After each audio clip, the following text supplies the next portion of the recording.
Welcome to Comfort Zone, a podcast all about pushing ourselves, well, outside of the comfort zone. I'm Christopher Lawley, and each week I am joined by two incredible co-hosts, and this week, none of us sound like Johnny Cash.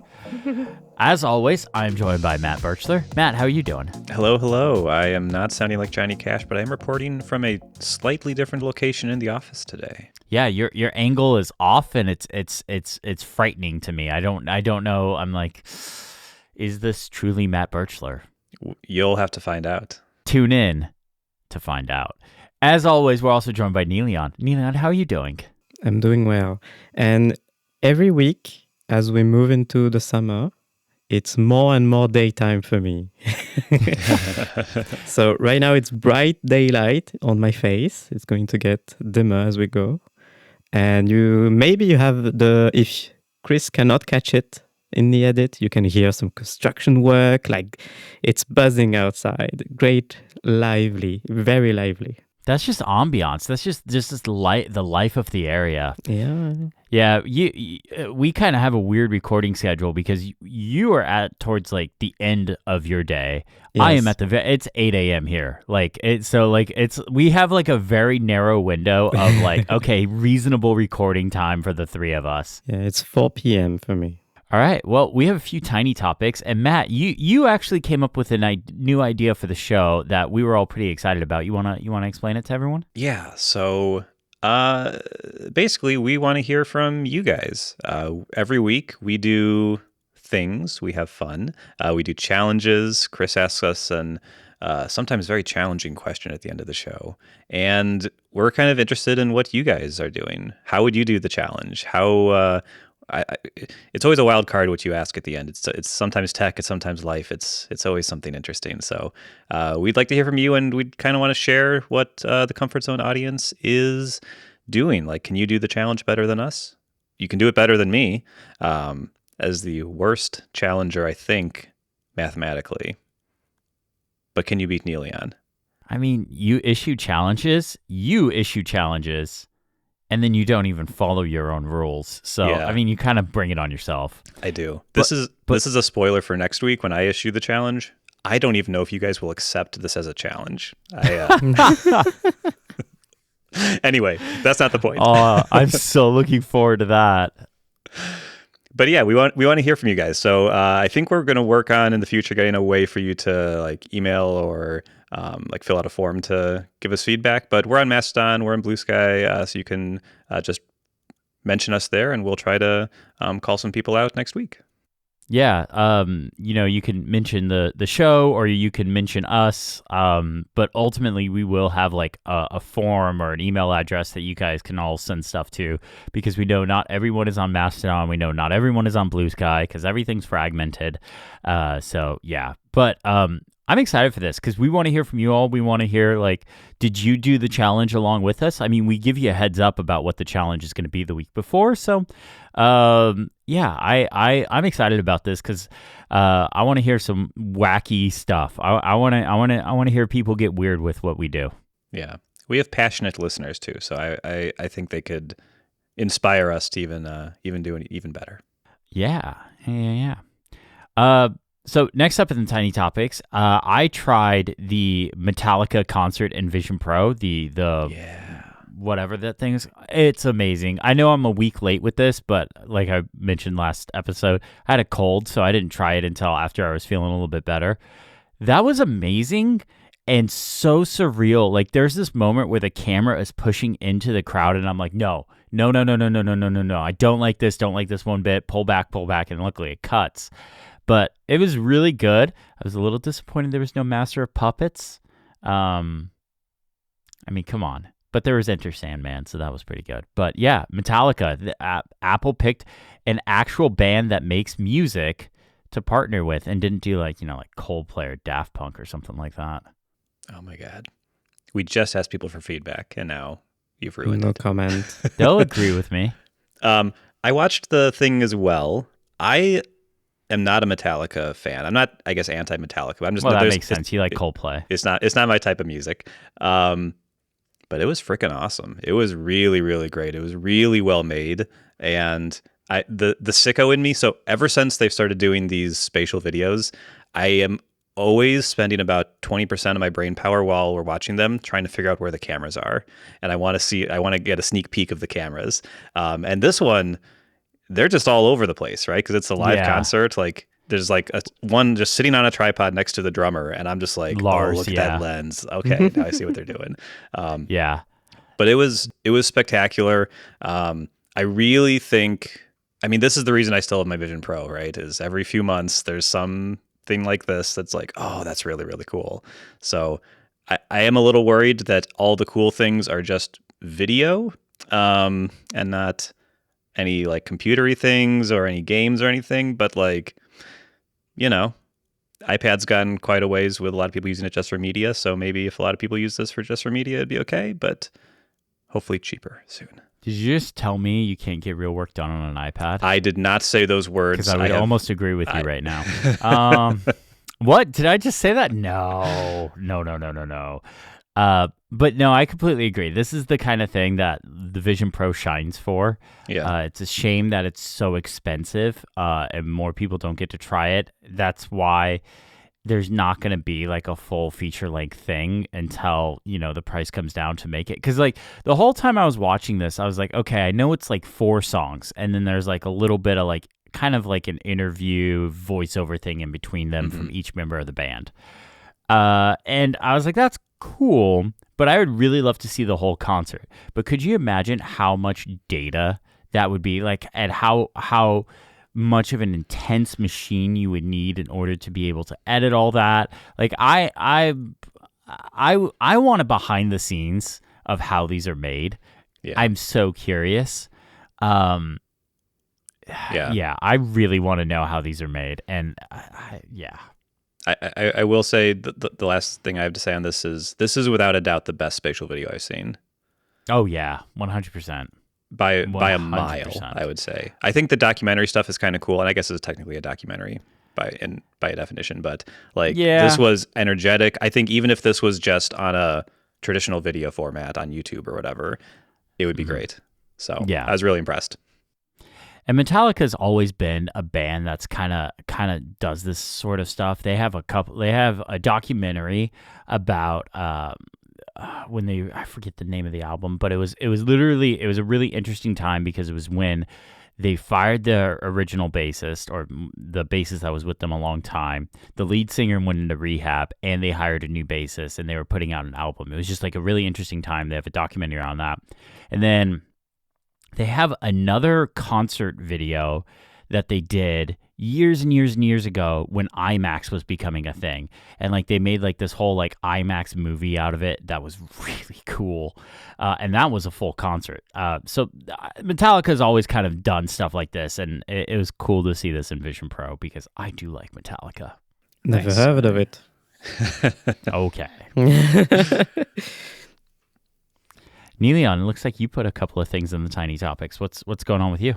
Yeah, I don't know if you remember. A few weeks ago, there was some news from the UK. The British government passed a law which endangers encryption worldwide because that law forces companies to allow the government to access a backdoor, essentially, in end-to-end encrypted services. And there was a report, I believe, in the Washington Post, which told us that the UK government had asked Apple to access data on iCloud accounts worldwide for all users worldwide. And the result of that is that Apple announced they would turn off entirely end-to-end encryption for iCloud accounts. So the feature they call advanced data protection, which is something that's not enabled by default, but you can enable on your iCloud accounts, unless now if you are in the UK, because Apple has turned it off in the UK. Ever since that bit of news, I was worried because there was a similar thing going on in France. My favorite government in the world, which is Macron's government, they tried to pass a law which, on on the surface doesn't seem related at all because it's a law that aims to fight against narco trafficking. So like drug dealers. I won't get into the weeds on this, but yeah, it has an article in there in this bill, which would have forced tech companies to allow the French government to ask for any bit of conversations in end-to-end encrypted messaging services. And yesterday, as I'm talking, that was yesterday evening, the National Assembly rejected it. So that's a bit of good news that I wanted to bring in on the show because I was extremely worried about this, and a lot of people were. I believe like the CEO of Signal, which is that famous end-to-end encrypted messaging service, they make the Signal protocol, which is also used by WhatsApp. So that's why WhatsApp conversations are also end-to-end encrypted. But anyway, yeah, a Signal has been outspoken against this French law. But yeah, anyway, it was rejected last night. So for now, we are safe from the French government. But I fear they may come back to this at some point. But anyway, I wanted to bring some good news about this front. Political good news these days can be hard to come by. Yeah, so I know, right? That's good. Yeah. It looks like it lost convincingly. Yeah. 119 to 24. That's yeah. Dang. Also, there's a funny anecdote about that. So I was watching it live last night, as one does, watching the French National Assembly live. That's how I spend my evenings. That's what I do in the Vision Pro. Yeah, in the Vision Pro, That full spatial audio French Assembly. Yeah, I am in there with those Frenchmen. The screaming in spatial audio is amazing. But that was a very funny thing because, so I don't know if you know how parliaments work, but usually I think it's always like this. The deputies, they have a little machine in front of them, a voting machine. Basically, that's always just 3 buttons, yes, no, or abstain. And for this specific article concerning end-to-end encryption, all the voting machines went down. Like there was a bug, so they had to suspend the sitting of the assembly for about an hour because they were trying to debug it in behind the scenes, and they came back live an hour later saying, "Yeah, we could not debug it. So what we're gonna do is we're going to call every deputy one by one, name by name, to the microphone, and they will say out loud their vote." Which took ages. It took about 2 hours for every deputy to stand up, come to the microphone one by one, and they were all very exhausted. It all seemed very exhaustive. They burst out of laughter, out of exhaustion. But yeah, anyway, rejected. Well done. Nice. And I have another tiny topic, which is I got a new charger for my desk, as one does. Ooh. It's a Qi 2 charger from Anker. I would recommend it actually because it's one of the cheapest, most affordable ones you can buy. And by that I mean the most affordable, like vertical, on a stand, on a tiny stand, Qi 2 chargers that you can get. So with the magnets and all, so you can charge your iPhone up to 15 watts. And it's well built. The little disc, it rotates and it clicks when you rotate. So very satisfying. Nice. Yeah. Could you get a link for the show notes so we can share it with people? Oh, well, okay. Yeah. And there was a funny side effect. Not so funny. Earlier today, I was trying to set up the microphone again, getting ready for the show. And so I put on my headphones and turned on monitoring so I could hear myself. And I was hearing this buzzing noise in my headphones. Oh, I've been there. Oh, no. Oh, yeah. And I spent maybe about 20 minutes trying to find where this was coming from. So I unplugged the XLR cable, replugged it, and unplugged a bunch of things and tried everything. Still, there was this buzzing noise. And I realized, so the way I realized it is I was still hearing the buzzing noise in my headphones. And I was like, okay, I'm going to Google this. So I pick up my phone from off the G2 charger with the headphones on, still on. I pick up my phone, about to Google the issue. And just as I pick up my phone, the buzzing stops. So it's coming from the G2 charger. It's coming from inside the house. As soon as my phone is not charging anymore, there's no buzzing noise. And so when I realized that, I started like bring the microphone arm away from where the charger is sitting on the desk, and it got quieter. So it's when the microphone is very close to it. So there you go. I thought that was fun. Interesting. XLR is weird. Analog audio signals are weird. I've had those issues before. We had that whole episode where we recorded, didn't hear it, and then I went to edit it, and then all of a sudden on Matt's track there was just a buzzing sound throughout the whole episode. That was a fun one to edit. I'm so sorry. No, was G2 involved? No, I have issues in my office with my Steam Deck. If my Steam Deck is running and it's too close to the audio interface, I sometimes get feedback, or not feedback, hiss. And also my metal desk legs, if the XLR cable is right up against them, I get some or some hiss as well. And so I just, every time before we record, I like throw the cable as far across the room as I can, and it works. Nice. So I sympathize. All right. Well, let's get into the main show. Niléane, you're first up in the document. I believe you have, what's this? It looks like you have a task manager. What? Yeah, no. If you read the show notes, I actually wrote #NotATaskManager. I only see task manager. Matt, what about you? Do you see a task manager? I don't want to get involved. Yeah. So, spoiler alert. There's not much going on in my tech life right now. I just got a new iPhone, and that was peak change in my tech life. However, there was one change that I had this week to my workflow, which is that I got a notepad. Yeah, and it's the notepad from Cortex brand, if you know those guys.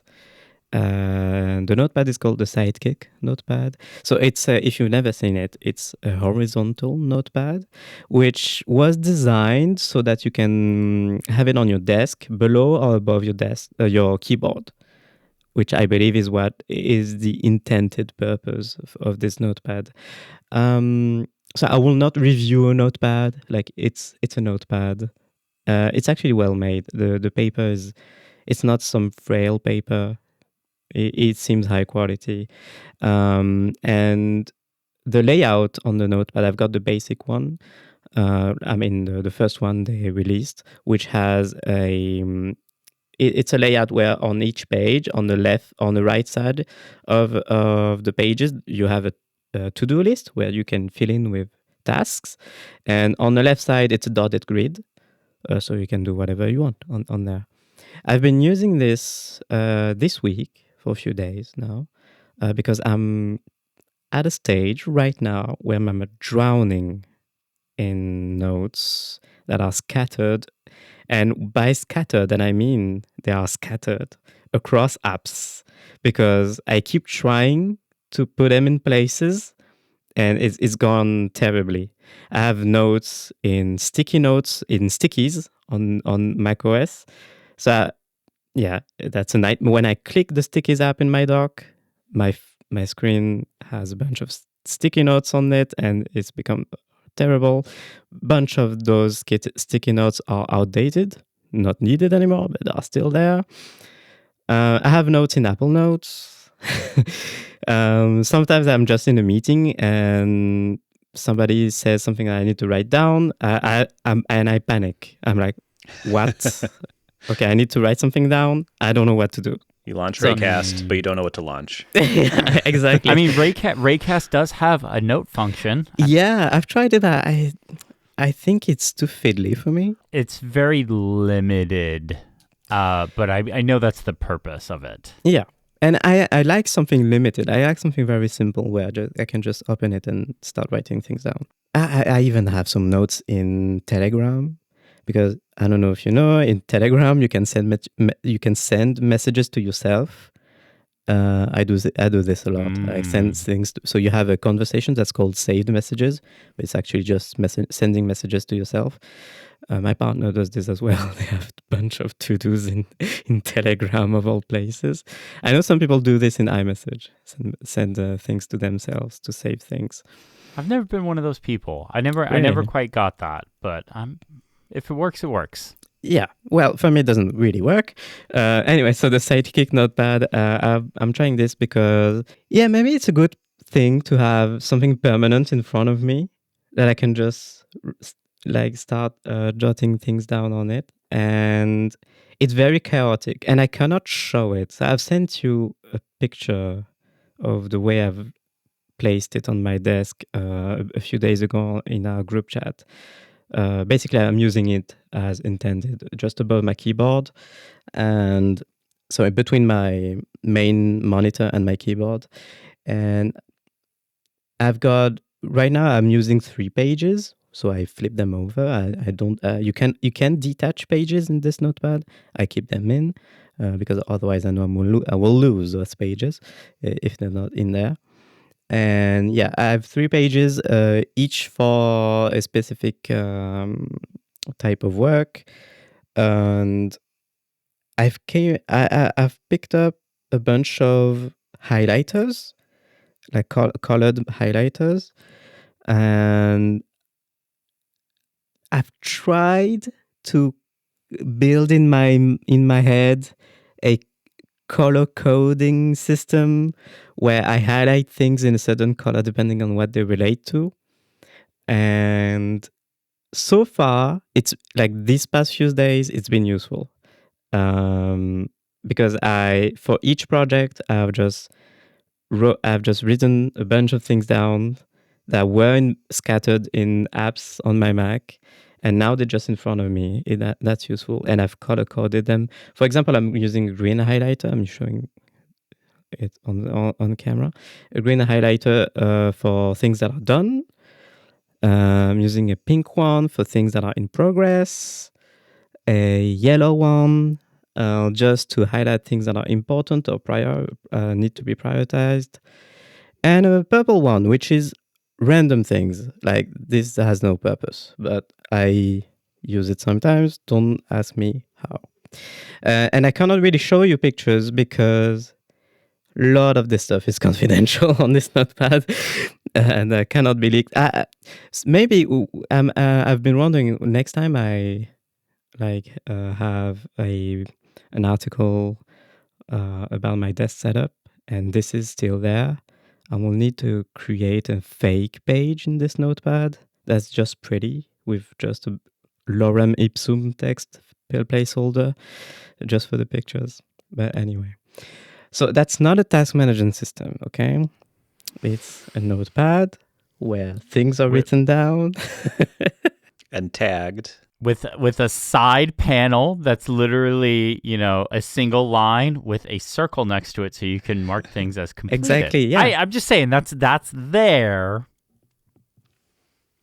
Yeah. So, by the way, that side column on the notepad, I've come up with a neat trick where I fill tasks in from the top of the column for a certain thing, and I fill it in from the bottom for another thing. So I have two to-do lists going on at the same time in the same column, just flowing in different directions. Anyway. Interesting. I have a Sidekick notepad as well, and I use it. So obviously, I'm big into digital task manager, digital note taking, all that stuff. But I use it for when I get really overwhelmed and I have a lot going on. I'll just kind of break everything down. I also use it a lot for when I'm filming B-roll or kind of just working on projects. And I'm like, okay, here's the things I need to do, do I need to do reshoots? Do I need to re-record some voiceover stuff for a different part of a video or something like that? I'll write all that down there. I find it to be really nice, and it works really well as a wrist rest too. Like if you have it below your keyboard, you can use it as the wrist rest and type, and then you can just write and then go back and stuff like that. Yeah. So I've tried using it as a wrist rest, so just below the keyboard, and I think it's getting in the way. Like, okay, but that's maybe because I keep the pages in, so I do too. So they are rolled over, and it's in the way of my palms. So I know the difference between me and you here. Yeah. You use low profile keyboards like the Magic Keyboard. I use big, thick mechanical keyboards. So when I'm done with a page, I rip it out, but then I stick it on the bottom so that way the stack never goes down and it's always the same height, because I use high profile mechanical keyboards and you use low profile like Magic Keyboard kind of things, right? Yeah. Yeah. Interesting. Yeah, that's I'm 100%. I bet that's the difference. Yeah. Plus, I've got the Logitech MX palm rest, like the slim palm rest that I really like. So don't want to keep that up. I was gonna say I am the third person on this call with one of these. Oh, nice. And this is gonna last me my entire life. So this is what I used last year to track exercise, and I used the checklist to log all the games that I finished. Nice. So 1 year, so I could make it another century basically with this thing at this rate. That's just one page on 1 year on one page.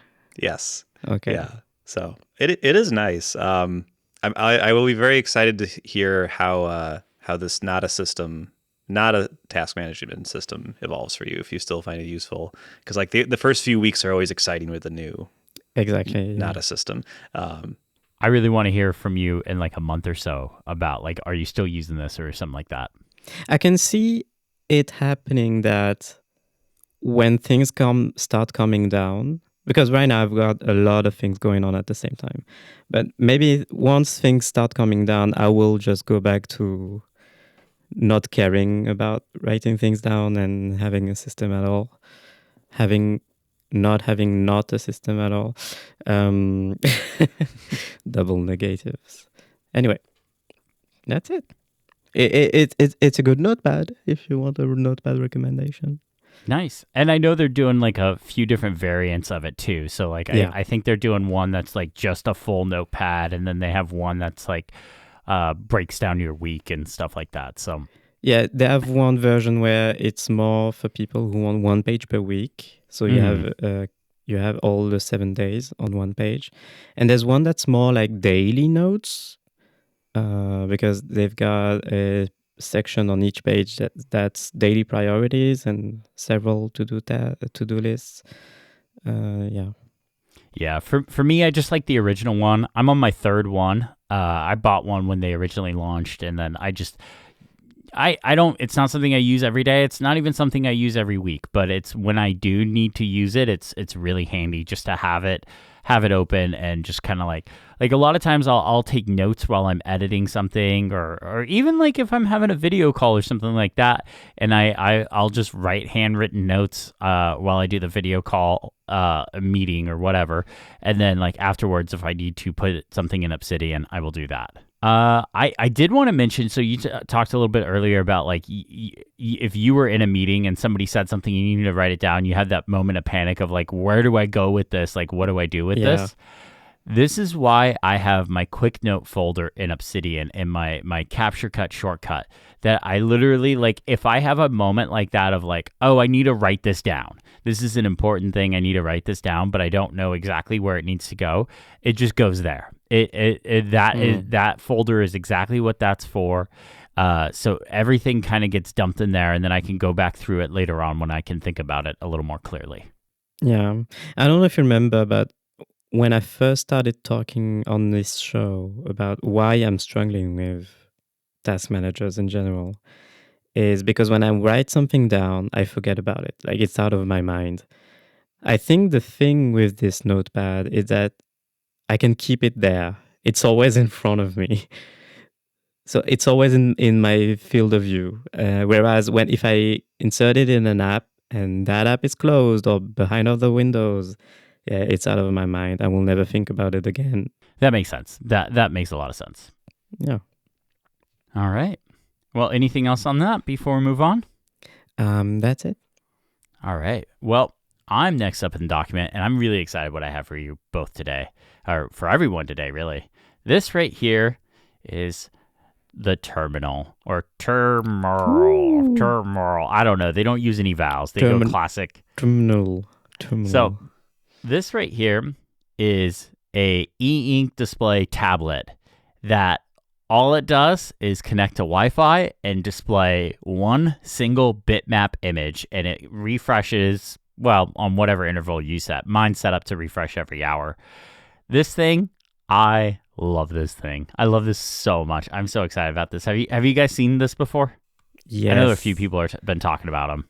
I think it. I think it all originated, at least in our corner of the internet, it all originated with Charlie Chapman, the dark noise developer. It originated with him, and then like it kind of just spread like wildfire. And now these things, I ordered this thing a long time ago. It took forever for it to show up. Yeah, I found out about it with Quinn Nelson's video on YouTube. Yeah. Yes, he did a really good video on it. We should link it in the show notes. I'm eventually going to do my own video about it, but it's going to be a little different than his. So what this is like I said, it's an e-ink display. I'm holding it up to the video, and it's definitely an e-ink display because if I move it over here where my filming light is, you can't see it anymore. But if you like directly in the filming light, but off to the side, you can see it just fine. And this uses plugins and a web server. Basically, that's where the brains of everything is on the web and plugins to gather information. And then you can set up an interval for this thing to refresh with that information. Mine's set up to be every hour. And then it just displays it. That's all this is a display board. It's not a touch screen. You can't interact with anything. On the back, there's literally an on-off switch, a USB-C port to charge it, and this button that you can program to do different things. Mine's literally set to just refresh the screen. So the plugins I'm using are Google Calendar. This is what got me to move off of iCloud Calendar and over to Google Calendar, which was a lot easier than I expected, because the iCloud Calendar integration for this thing requires you to make your calendars public and share a link to it. And while you can bet on security through obscurity, I don't want to rely on that for my calendar, which has information in it that if it got out, I would be in trouble. Mostly like Apple embargoes and stuff like that. Like and like meetings with Apple and other companies that I'm not supposed to talk about. Even though I just did. But so I was like, well, I am not doing that. But I really wanted my calendar on this thing, so I moved everything over to Google Calendar. It was actually really easy. You just go into the calendar app, select, the calendars on the side. So like I had my personal calendar, my work calendar, my secrets calendar. You just select which one, go file, export, and it gives you a file, and you can upload it right to Gmail. Or Google Calendar, I'm sorry. You have a calendar called Secrets? Yes. So I literally have a calendar called Secrets, and the whole purpose of that calendar, so if I have an embargo, a meeting, or something I'm not supposed to talk about, it goes in there. So that way, when I enable my filming focus, that calendar gets deleted, so I'm not like Marquez Brownlee and accidentally leak the MacBook Air embargo. Because he can get away with that. I cannot. Yeah, he did. Yeah. Oh, yeah. That's funny. Yeah, he accidentally leaked the MacBook Air embargo, which like everyone else, there was a few other embargoes around that, and everyone else figured it out because of it. Yeah, it was not good. He can get away with it. I cannot get away with that. So I have a secrets calendar that gets disabled when I'm filming. And then when I turn off my filming focus, it gets re-enabled. Really nice. So that's the Google Calendar. There is also a Reminders plugin. And it's kind of weird how this works. So the Reminders plugin is not a first-party terminal plugin. It's something that a community member wrote. And as you know, Reminders does not have an API. Most of the plugins just pull from a web API, pulls all the data from a web API. Reminders definitely does not have an API.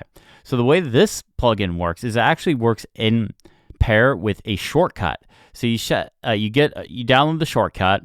I looked over it. It was fine. It wasn't like sending my information to, some random web server or something like that. Like it actually made, like the shortcut made sense.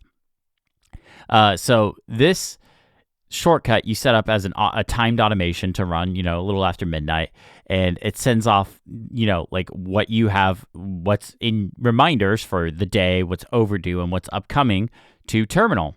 And so that way you can just see on the left side, or on the right side here, I'm sorry, my overdue tasks, the tasks that I have due today, and then upcoming tasks as well.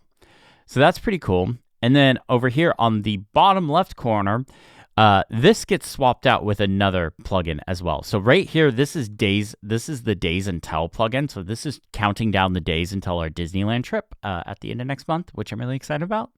That'll be fun. I hope we don't have a hard challenge that week because I will be in Disneyland the whole week. But every hour, this plugin gets swapped out with the Parcel plugin as well. And Parcel just has an API. You put in your API key, and it just shows whatever packages you have upcoming. And typically, I have a lot of stuff coming. So it's nice to be able to see, like, okay, this is coming today, tomorrow, whatever. Just really nice. Overall, I really love this thing for what it is. And because it's not trying to be an iPad, it's not trying to be a tablet or anything like that. It's just a display board. And it's perfect for that. So like today, I sat down and I was like, okay, I got Comfort Zone at 8 a.m. And then the Chinese Sprint Grand Prix is at 8 p.m. tonight. So I was like, great. Okay, there's my calendar. I just see that. I see all the tasks that I need to tackle today. It's just off to the side. It's not being intrusive or anything like that. It's perfect for this kind of thing. In fact, I think I'm going to get another one for our kitchen to put like our shared calendar and stuff on. But really like this. And then, like I said, you can set up what's called playlists so that this refreshes. This doesn't have to be the static plugins. You can have it refresh every 15, 30 minutes or whatever with different plugins because it's not a very big display. It's really actually quite small. They have a bigger one, right? No, they do not. not. Okay, I thought so. I wish they had a bigger one. If they had a bigger one, I would be ordering it right now. I'll get to that in just a second. But playlists, they kind of allow you to like swap out information and plugins and stuff like that on regular intervals. So that's pretty cool. But what's really cool about this is it's all open source. If you want to build your own, so Niléane, if you want to build a bigger one, they tell you how to build these. They even give you the software to get it up and running. Like they will tell you how, if you want to build your own, you can. Now, that being said, I have zero interest in building my own. Mm-hmm. I think this was like $100, and then I got the bigger battery and I got the developer kit, which you need to develop. If you want to develop your own plugins for this, you have to pay it's like $20 for a developer license, which isn't much at all. Like it's like very fair, just kind of covering their costs of like labor and stuff like that. So overall, I think this was probably this model was like $140 or something like that. I think regularly they're around $100. So for what this is, absolutely love it. It's not trying to be, an iPad or anything like that. It's literally just a display board, and I love it for that. I am kind of I have this idea for my own plugin that would use shortcuts to pull data from your devices. I haven't really gotten too started on it, so I'm not going to tell you all what it's about or anything like that because I don't even know if I'm going to be able to make it or not. And as I've learned, don't promise anything before you know you can actually do it. But yeah, so this is Terminal. I think it's pretty cool. I think it's a really neat device. If you want something to kind of tinker with, this is exactly it. Like I said, it's got a web server that you load up these plugins and you can tinker with. You can build your own. There's a whole community. There's a bunch of stuff in there already. There's support for Todoist, or you can put your YouTube statistics or Gumroad sale data or whatever you want on here. There's a lot of things you can do. I've kind of just scratched the surface of it. Yeah, that's really cool. And I think you said it's just displaying an image, right? So yes. All the code is just generating an image, and then it can be whatever you want. So you can go crazy if you generally know what you're doing. Absolutely. Literally, there is no computer. I mean, I guess there technically is because it's connecting to Wi-Fi, and all it's doing is connecting to Wi-Fi, connecting to the server, and downloading a single bitmap image. That's it. That's all it does. So hardware-wise, it's not like complex at all. What you're really paying for is like the server side stuff, the plugin support, and all that stuff. But I'm guessing you can probably build one of these for really cheap because it's just an e-ink display. It's not even a big e-ink display. You could probably 3D print a case, but these cases seem a little bit nicer than just 3D printed cases. Like they actually feel pretty good. So I mean, if you're comfortable building your own kind of thing like this, you can, but I would just buy one. Mm-hmm. I have a question. How easy is it to set up the plugins? Incredibly easy. So you basically, when you get this thing, when you take this thing out of the box, it's going to show like a QR image on it. Yeah. You just scan the QR image, it pairs to your Wi-Fi network. Great. Once you're paired to your Wi-Fi network, it tells you to go to a web address, and from there, like there's literally a plugin store, and you just browse through there. There's a search field if you want, but you'd be like, oh, I use Todoist, add Todoist. I use Google Calendar, add Google Calendar.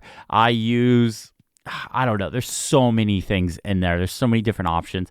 And then if you scroll even further down, you can get to like the community built plugins and stuff like that. And you can use those, and you can tinker with those as well. There's so many different options in there, but it's incredibly easy and really friendly. Like you don't need to be some nerd. Like in fact, is to the point that I've gotten right here, I have not had to write a single line of code or anything like that. Everything has just been a GUI. Nice. Yeah, I want one. Very nice. This seems really fun. I don't even know what I will use it for, but Honestly, like the big reason why I bought this originally was like, oh, I think this would be something that's really interesting to talk about on Comfort Zone. But now that I have it, I'm like, this thing just lives on my desk because I'm like, oh, I can see what packages are coming today. And like, yes, these are everything on here could be a widget on my iPhone, iPad, or Mac. But it's kind of nice to have a dedicated device that just sits off to the side, does its thing. It's not this like bright display or anything like that that's distracting. It just kind of sits off today. I can just glance and be like, oh, I have a meeting in 45 minutes. Or I have, these are the tasks I need to do today. Let's get those taken care of. Or, hey, I have 37 days left until I leave for Disneyland. Yeah, when I was thinking about it, I had some like the beginning of an idea.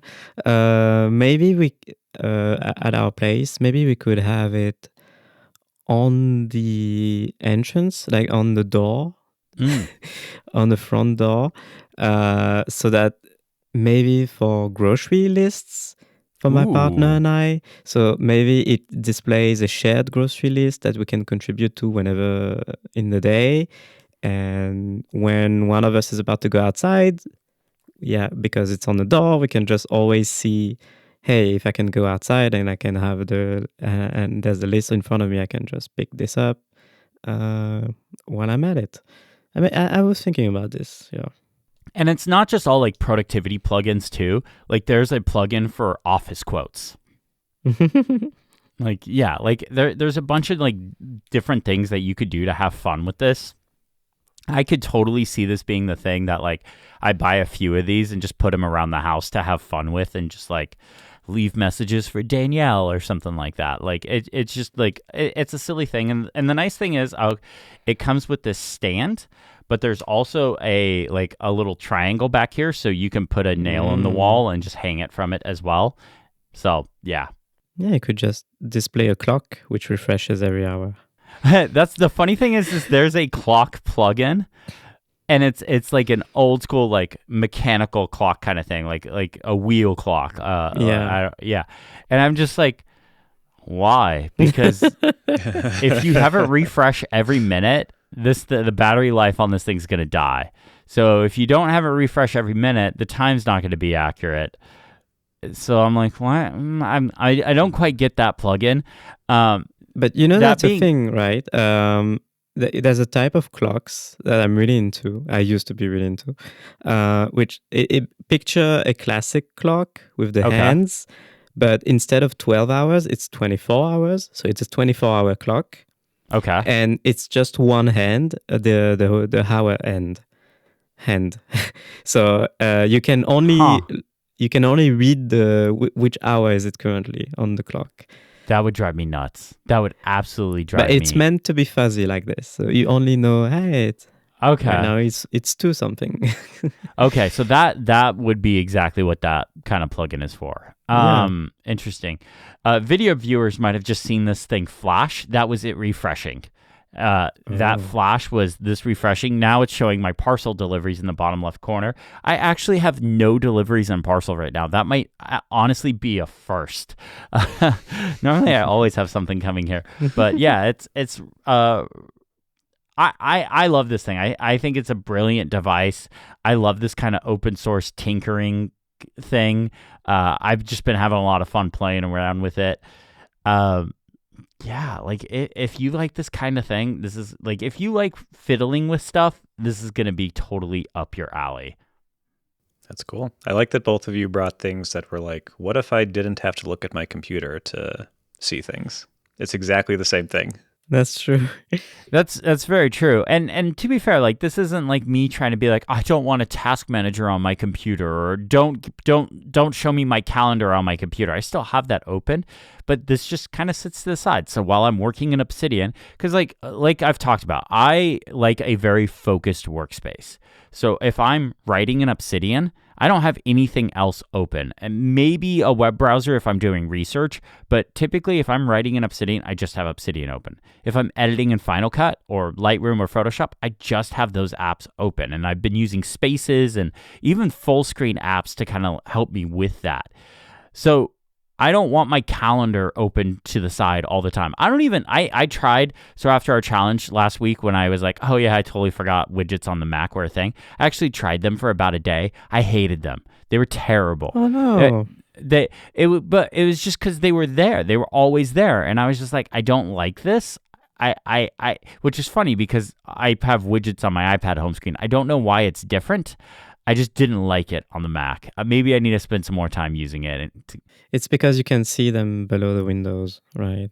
I think that's what it is. Because with Stage Manager on the iPad, you can't see them below the window. So if I open up Obsidian and make it as narrow as possible, I don't see any of my widgets. But if I go to the home screen, then I see them. So I think you're right. I think it was just a little too distracting. But it's funny because back when I was using an iPad, I wished you could see the widgets behind the apps. I would turn that off in a heartbeat. And if it wasn't a setting, I think I'd throw my iPad out, because that would be that would be disappointing. But yeah, just having this off to the side, I could just glance over, and it's not a bright screen, so it doesn't pull my attention or anything like that. It does kind of pull my attention when it refreshes because the screen flashes, and I see that out of the corner of my eye. But other than that, like, and that's actually a big reason why I set it to only refresh once every hour.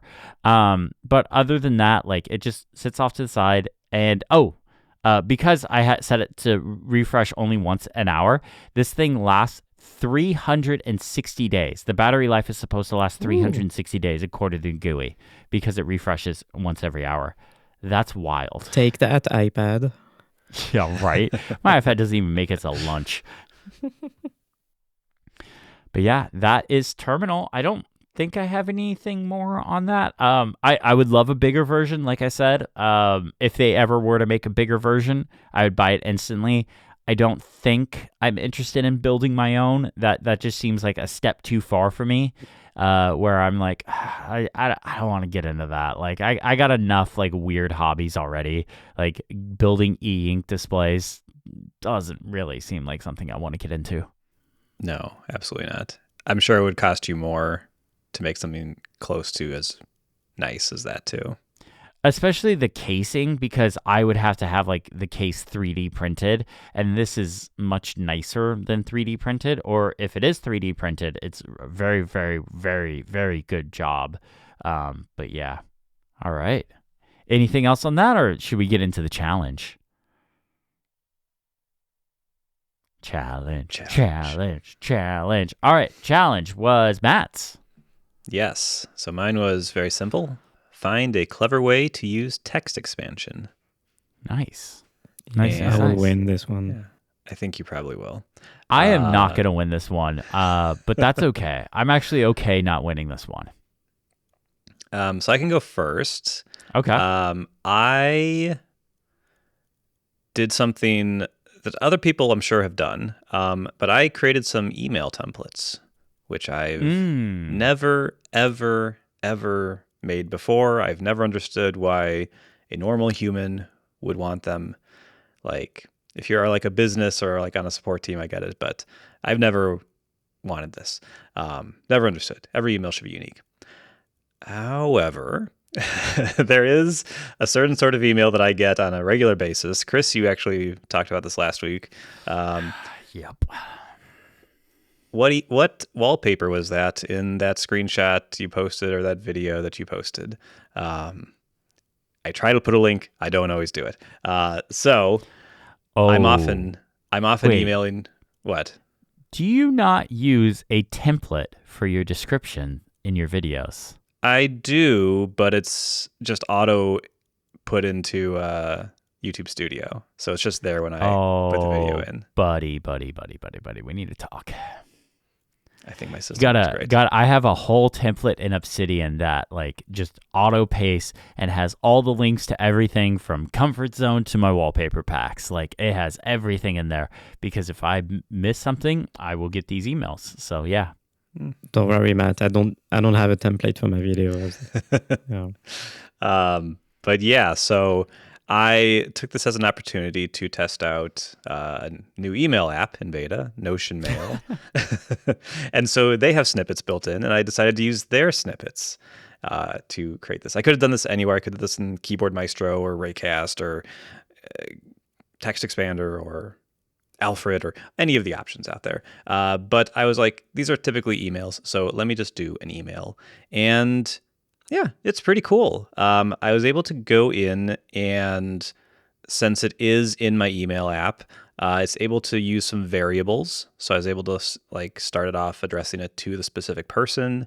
And I tend to use wallpapers from like 2 different sources. There's one collection from something called Tapback that's really good. I will put links in the show notes, of course, for Tapback, which has some really cool ones. And then Ollier, I think that's how you say his name. He makes wallpaper packs all the time, and they're usually quite good. So I'm often using his. And so basically I just have 2 templates that I can switch between to say, hey, it's from this pack, or hey, it's from this pack. And I think this will make my life easier because especially the Tapback one, I always forget its name and I'm like struggling to Google it. And for whatever reason in like the email that I got after because it's like an $8 paid one. After I bought it, like wallpaper isn't in the email, so it's not coming up in my Gmail searches, and so I cannot remember what it is for the life of me.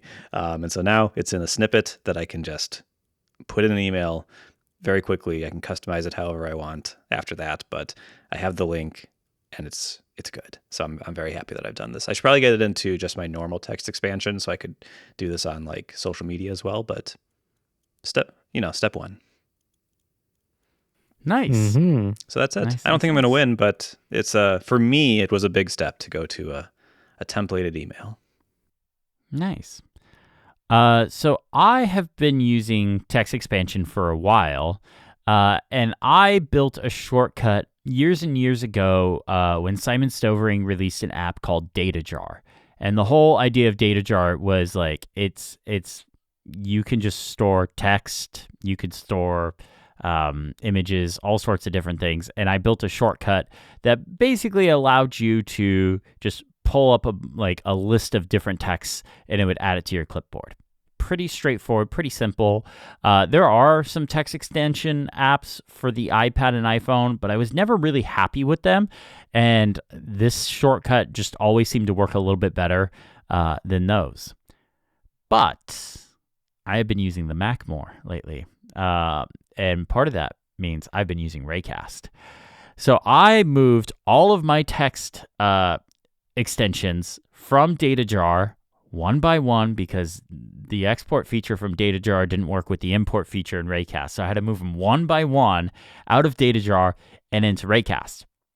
And this is stuff like personal information, like address, phone number, stuff like that, because like I'll have people email me and be like, oh, we need your address to send you this thing and phone number for DHL tracking and all that stuff. So use that stuff all the time. Links, because people will email me and ask where I got my wallpaper.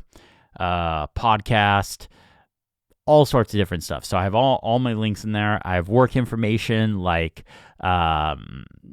stuff I can't talk about or don't want to talk about, like accounting stuff and stuff like that, like whatever. And then I have email templates as well, all in my snippet stuff. Now in Raycast, formerly in Snippet Cut, because I use Apple Mail and Apple Mail has no way of storing snippets and stuff like that. So I've just been using this. And this is stuff like person emails me about my ad rates, or person emails me about like what gear I use, or all sorts of different things, or like iPad recommendations. I have a ton of these just I've built up over the years, because I'm just like, I get the same 10 emails over and over again from different people, and I'm just like, I don't want to type out this information individually every single time. That would just take me forever. So I have these email templates to just send off, and then I'll customize them a little bit to make sure I'm answering the person's question and it's not just like some generic email I'm just sending off. But holy crap, is Raycast great. The snippet thing is so fast. The only thing I don't like is when you hit Command Space, I assumed you would be able to type in the name of the snippet and it just show up in the list and like you would copy it right there. Maybe I'm doing something wrong, but it seems like you first have to go into your snippets and then you could type the name of the snippet. Is that correct? Yes, I believe that is correct. Okay. Yeah. The workaround you could have is you can set keyboard shortcuts, I believe, to specific snippets, but if you have a lot of them, that's probably not scalable. Ideally what I would want is just hit Command Space, so bring up Raycast, and then just type the name of the snippet and it just show up in the list and I can just hit enter and copy it to the clipboard. That was how I thought it was going to work, and then I started using it and I'm like, oh no, you have to hit Command Space and then type snippet, and like search snippet I think is the option that you want. You hit enter and then you type the name of it, which isn't the end of the world. It's still faster than typing all that stuff out, but yeah. I don't get it. You don't have a shorthand to expand the text? I do, but I have so many snippets that I don't remember them all. So like I remember the ones for like my common ones, like my address, phone number, like stuff like that. But like a lot of the email ones, or some of like my work accounting stuff and all that stuff, I use them enough, but I don't know. Maybe I just need I don't like, I set up keyboard shortcuts or the keyword shortcuts for those, but I just don't remember them. So here's how I'm going to change your life. Okay. So you have Command Space mapped to bring up Raycast. Yes. Are you using Option Space for anything? No, I am not. Okay. Here's what you can do. In Raycast's extension settings, you could go to Search Snippets. You could record a hotkey for Option Space, and then it will just open straight to your snippets list, and you won't have to search for it as the first step. Yeah. You just became my best friend. Finally. Yes. Or whatever keyboard shortcut you want, but that is a way to do it. Because it's the same thing with their emoji picker, which I know, Niléane, you like as well. As well. I replaced the default emoji picker 1,000%. It's so much faster and better. Oh my God, this is amazing, Matt. Oh, Option Space.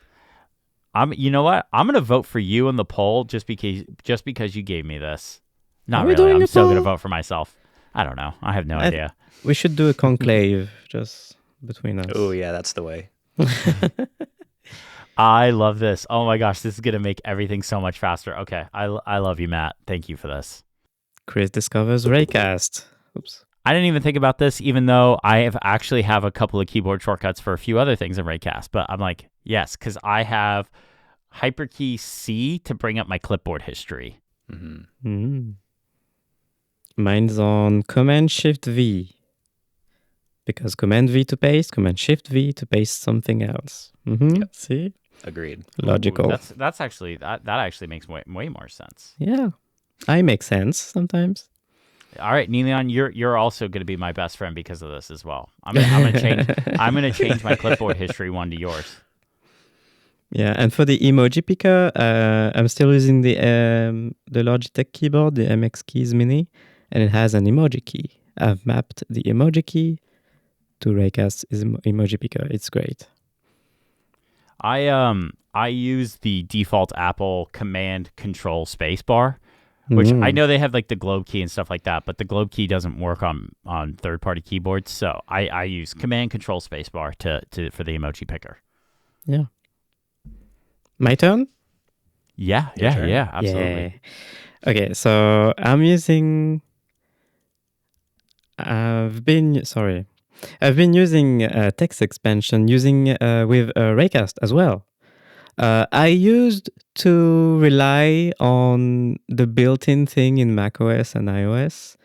So if you don't know, there in macOS and iOS, you can go into System Settings or the Settings app, General, then Keyboard, then Text Replacements. I think that's the path to it. It's called text replacements, and you can just that's easy for small things, for short sentences. So, for example, in there you can set BRB to expand into be right back in full letters. So I had a bunch of things in there, and Raycast allows you to import everything from that into its own snippets feature, which I've done. So now all of the things that I had in text replacements over the years, I've accumulated them over the years. They are now into my Raycast setup. And I've been adding a bunch of things. And my challenge submission is that I'm using text expansion for emojis. So we were talking about the emoji picker in Raycast. It's really good. The reason why it's really good is because it's easy with keywords, I find, and it's fast. But easy with keywords, so you can just type smile and you get all the smiles. And in a way that the native emoji picker really struggles. If with the native emoji picker, if you don't have the right word, good luck. So yeah. And if you're used to like Slack's nomenclature or everyone else's nomenclature, like Joy didn't always bring up the crying, laughing emoji. Ta-da. Ugh. Ta-da. I think it works now, but it didn't for many years, and it drove me crazy because I was like, "What is that?" So I've in the show notes, I've added a screenshot. If you can open that, it's a selection. I've pasted a bunch of small screenshots into freeform for you guys and for the audience. That's a bunch of my favorite ones that I've set. So the idea is I want to be able to type in some of my favorite emojis really quickly without having at all to bring up an emoji picker. For example, one that I love is the emoji where the face is upside down. It's a smiling face, but upside down. Using it a lot for sarcasm. And so my shorthand for this is C and what's that? Colon. Yeah, C and colon. Because if you type C and colon and you look at it the other way, it's like a reversed smile. I see it. Yeah. Some of the other things like this are, so I like one specific laughing emoji, which is the one with the triangle shaped eyes. That's one of my favorite laughing emoji.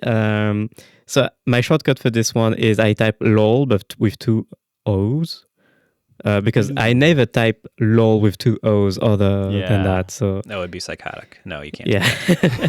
If I type lol, I just type lol. But if I want this emoji, I can type lol with two O's and we'll replace it with my favorite laughing emoji.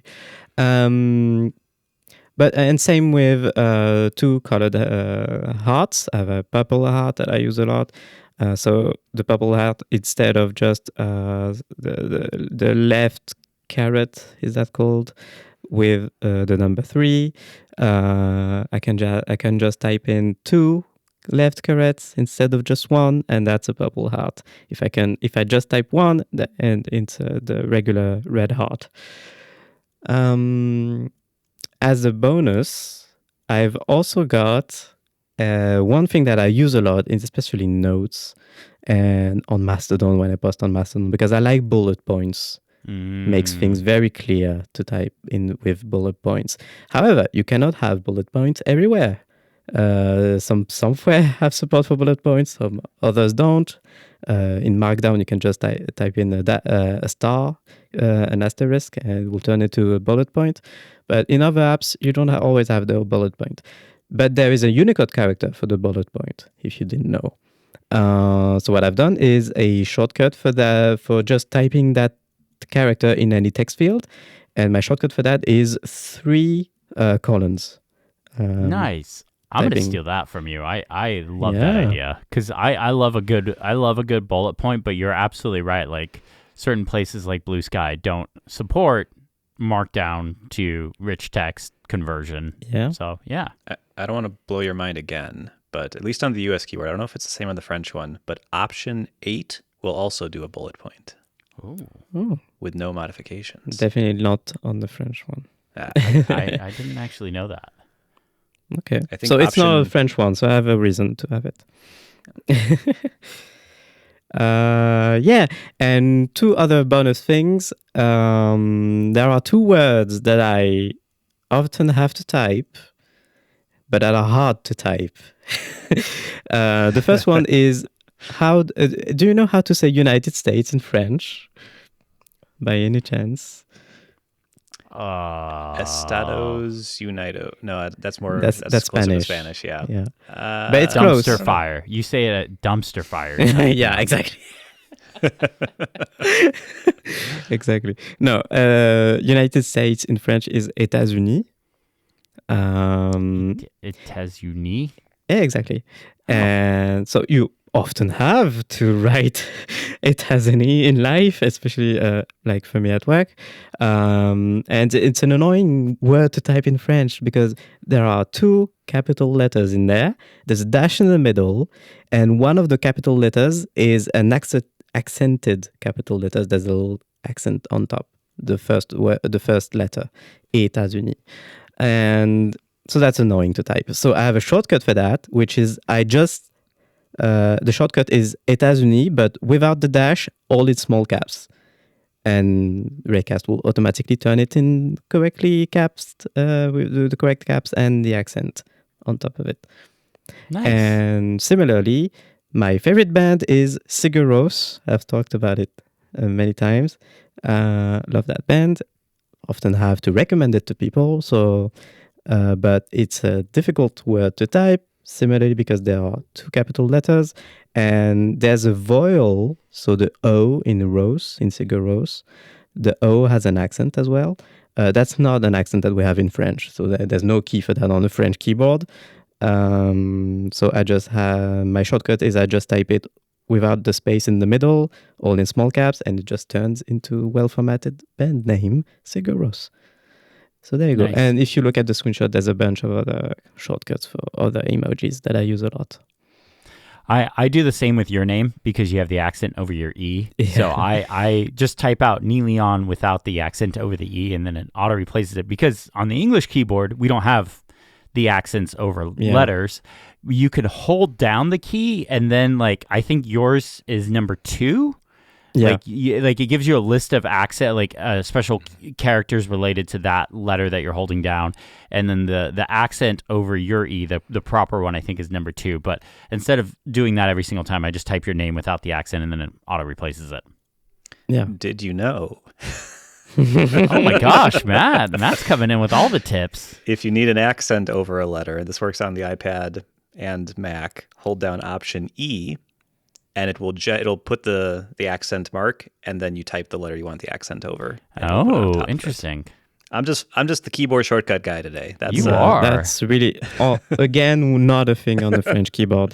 But on the French keyboard we have the dedicated accented E key. Nice. Yeah. As well as an accented A and C, and that's it. Interesting. Yeah. All right. Well, I think that just about does it for the challenge this week. Let's do the conclave, because I don't want to do a poll on this. Okay. All right. I've decided. All right. Yeah, go for it. I'm voting for myself. I'm voting for myself. Okay, Matt. I can do the funniest thing ever. I vote for myself. Yeah. Yes. Okay. We go to a second round. Kissing cousins. We're tie. Wait, Niléane, do you know what that is? There's an American saying that a tie is like kissing your cousin. Okay, just- sure. it's That's just good not for you right. guys. Good for Yeah, you. it's just Kiss not your right. cousins. It's just not right. No, it's not a good thing. That Okay. Americans don't like ties. This is why we don't like soccer, because it all ends in Oh, ties. that's And we're like, true. yeah, no, I don't think there is a single American sport that I can think of. Dear listener, please feel free to write in. But like a single American sport, and by that I mean like is either like more popular in America than it is anywhere else, or it originated from America, that could end in a tie. I cannot think of a single one. The NFL. And football games can end in a It's tie? occasional, but every year or two there'll be at least one team with a tie. Oh, wow. I legit did not know that, but I also really don't Yeah. enjoy football. So, I okay. think- All right. Never mind. I think after like 3 overtimes in the regular season, they just stop. And They're just like, it's a okay, tie. we're done. Yeah. Okay, let's move on. Okay. All right. Okay, fair. All right. Well, we all voted for ourselves. We have a tie. Well done. I like ties. I'm okay with that. I can deal with it. You know what? It's better than Niléane's bots taking over the polls. All right. So it is my challenge for next week. Are you guys ready for this? Yep. We're all Raycast users, right? I think we've all established in this episode we're all Raycast users. Nope. No. Yeah. Spotlight all the way. Yeah. We're so you guys are going to be fine. Going back to Launch Bar or something like that. Like Alfred, okay, all right. Quicksilver. Quicksilver, that's what I was thinking of. Okay, no. Okay.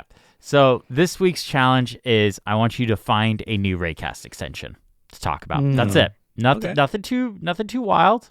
There's a lot of them out there. I've got them all. Okay. Well, if you have them all, pick one to talk about, but ideally find a new one. I thought this was interesting because Raycast launched their new AI feature, which is kind of supposed to be like what Apple is doing with App Intents, but Raycast one actually works. Ooh, does it though? Something we could talk about on It the We works. can talk episode. about. Works-ish. Something, When it works, it's awesome. Absolutely. Yes. But anyways, I thought this would be an interesting challenge. I'm using the Mac more. You know what's funny is I was struggling to come up with challenges for a little while. Now that I've been using the Mac, I've written down so many. I have a plethora of challenges to pick from. Come on but- in, Chris. Water's Yeah. warm. I'm like, oh wow, it's like there's stuff actually there's a platform and stuff is actually being made for that platform. You just have a few years to catch up on. So that's why. I have been speed running my way through a bunch of Mac stuff lately because I'm feeling like I'm like having to play catch up on what's going on here. But anyways, yeah, find a new Raycast extension. That is the challenge. And like we said at the top of the show, dear listener, we want you guys to play along. So we will have a feedback form or email or something. I'm not entirely sure just yet. But if there's nothing in the show notes, you can reply to the Comfort Zone accounts on either Mastodon or Blue Sky or our accounts, and we'll pick a few. I mean, if we have like 10,000 responses, we're not going to be able to read all 10,000 or read all 10,000 on air. But we'll pick a few to read on air alongside ours. We'll pick the most interesting ones. I think that's the best way to do it. Well, that just about does it for this week's episode. But we also have the end of the show question. Mm-hmm. And I want to know, what is your favorite utility app right now? And I'm going to go first because I want to steal Matt's pick. Supercharge. I'm having so much fun playing with Supercharge. Like, I've been tweaking everything. Like, seriously, Hyperkey F, bring up Finder. So useful. Hyperkey T, bring up Terminal. Incredibly useful because I accidentally broke my internet the other day and I had to set up a ping to 8.8.8. But you can do that with Raycast. Yeah, I mean, you could open it up. Oh, wait. Oh, you could set up keyboard chart. Okay, I guess there's more stuff at Supercharge. Okay, let me bring that up was my not a Supercharge great stuff. example, is what I mean. Fair point. Let me bring up my Supercharge tweaks. What am I? Oh, mission control improvements. I've been closing windows, quitting apps right from mission control. Oh, that's cool. Super nice. Unminimize all windows instead of one when clicking on the dock icon. So I do minimize my windows. If you click on the dock icon, it brings them all back up. Add cut to Finder Command X. You can cut stuff. That's great. Moved files to trash when you hit delete instead of Command delete. That's kind of a nice one. I love this one. Auto adjust column width to file name in column view. So that way the columns, they're not even, but you can see the file names guaranteed. Oh, it's so good. So nice. There's a bunch more. I'm gonna make a video about the Mac apps I'm using and stuff like that, and I'll go over more there. But I just wanted to go first so I could steal Matt's pick because I knew that's what he would say. Well done. So what are your guys' favorite utility apps? Oh, I don't know if it's it's tough. A few things come to mind. I don't know if 1Password qualifies, but I like that. I would qualify it. I would say it's a utility app. It's not something like you're working out of. It serves a particular purpose. Yeah, it kind of I guess 1Password is my pick then, because it kind of you don't like go into 1Password to get work done, but like it interacts with my browser. It interacts with, for example, I use Zen as my browser, and in their last update, they said, we finally support passkeys. And I was like, oh, I didn't even notice, because 1Password's extension just makes passkeys work great in Zen. Nice. So love it. I really love their system-wide password thing. So you can hit a keyboard shortcut. I think it's Command Shift Space by default, and it brings up just a floating window, kind of like Raycast, and you can search your passwords and copy them quickly or autofill into an app, which Apple has implemented on iOS and iPadOS, so you can log into an app with a saved password, but not on macOS. But with 1Password, you can. I'm so glad you said that. I thought I was losing my mind. That wasn't working. Okay. It does not work on the Mac, but if you have 1Password, it can autofill any app that you want. So 1Password is my pick. Nice. Niléane, what about you? What's your favorite utility app? I'm struggling to come up with something. So I have one, but it's not my favorite because I don't know. But I like it. It's CleanShotX. Oh, that's a great pick. That's a fantastic pick. I love CleanShotX. I mean, I just did a couple of Mac stuff, and then I'm working on I just had to do a sponsor, and it was a web app, and I use CleanShotX to do all the screen recording stuff, and it's just so nice and so quick. And then, my favorite bit about it is I can just have it dump all those files into a specific folder, unlike the built-in utility where you have to go in and manually save all those things one by one. You could just dump them all. You have everything dump into a folder. So after I did all the screen recordings, they were dumped in a folder, and I dragged them right into Final Cut. It's great. If you guys can't tell, I'm having a lot of fun on the Mac right now. You seem invigorated. Yeah. Yep. All right. Well, that just about does it for the show. Thank you all so much for listening. And a huge thank you to Mac Stories for having us. We are a Mac Stories podcast after all. Be sure to go check out all the other podcasts and writings and everything else that is on the network.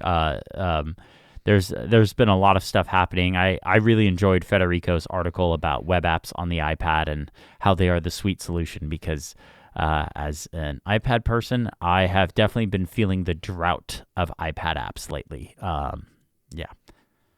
All right. Anything you guys want to promote for the week? I will have a tip, an extended tip. I don't know.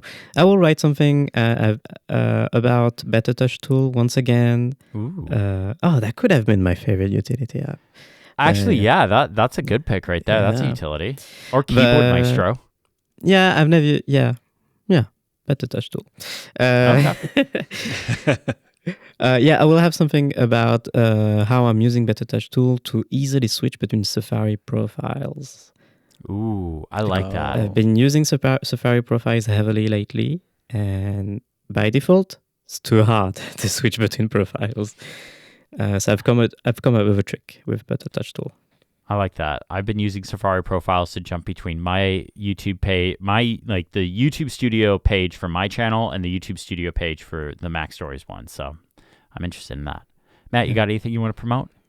I am eagerly anticipating that tip as well, so I can see how it works in Safari, because that's a big complaint I have with Safari as well. So I will promote that.